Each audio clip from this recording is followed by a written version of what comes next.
Protestants en fête 2017, à la page. Bonjour, je vous présente aujourd'hui un ouvrage consacré à la guerre des paysans en Allemagne, un ouvrage dû à la plume de Friedrich Engels, auteur bien connu. Le mérite de cette publication, qui est en fait une réédition, vous l'aurez compris, c'est qu'elle est augmentée ici d'une préface de Jean-Pierre Rissohan. Jean-Pierre Rissohan présente cet ouvrage en adoptant un point de vue comparatif.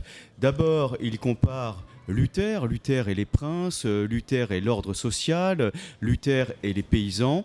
Puis, dans un second temps, Jean-Pierre Rissohan aborde la question de Münzer et il compare cette fois Münzer et l'ordre social, Münzer et les paysans, Münzer et les princes. Alors évidemment, cette question de la guerre des paysans, publiée ici par Friedrich Engels, a fait largement polémique lorsque les luthérologues se sont penchés sur la vie de Luther, sur son œuvre et sur son rapport notamment avec cette guerre des paysans.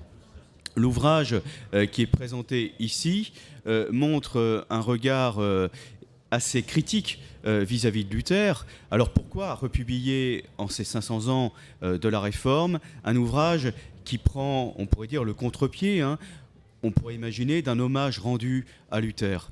D'abord parce qu'il me semble que honorer un homme, ça n'est pas voiler les faces peut-être plus sombres du personnage, car c'est en ayant un regard lucide, véridique sur l'homme qu'on peut aussi mieux apprécier à la fois ses parts de faiblesse, mais aussi ce qui ressort comme des grandes qualités. J'ai presque envie de dire que ces faiblesses peuvent mettre en exergue les grandes qualités de cet homme qui a été Luther et qui a été véritablement un fondateur, un homme qui a ouvert des brèches dans lesquelles d'autres se sont engouffrés, tant dans le domaine de la liberté de conscience que dans le domaine du politique ou du social. Ici, il faut replacer l'ouvrage d'Engels dans ce contexte, ce que fait Jean-Pierre Rissohan. Peut-être faut-il apporter une précision. L'approche de Jean-Pierre Rissohan est une approche malgré tout encore assez critique, d'une historiographie peut-être marquée plus par le 19e siècle que par le 20e siècle finissant, qui a considérablement renouvelé l'historiographie sur cette guerre des paysans, où l'on voit et où l'on sait aujourd'hui que Luther n'a pas voulu, dans un premier temps, ce massacre des paysans. Donc je vous invite à découvrir ce texte fondateur, qui est un grand texte d'Engels, un texte, c'est vrai, social, à l'analyse économique, mais qui mérite quand même le détour, tout en le recontextualisant à partir des deux biographies, j'ai envie de dire, de Mathieu Arnold et de Marc Lénard. Je souhaite à tous une bonne lecture. Cet ouvrage est publié aux éditions Ampélos au prix de 15 €. Donc c'est une lecture très facile. Bonne lecture à tous.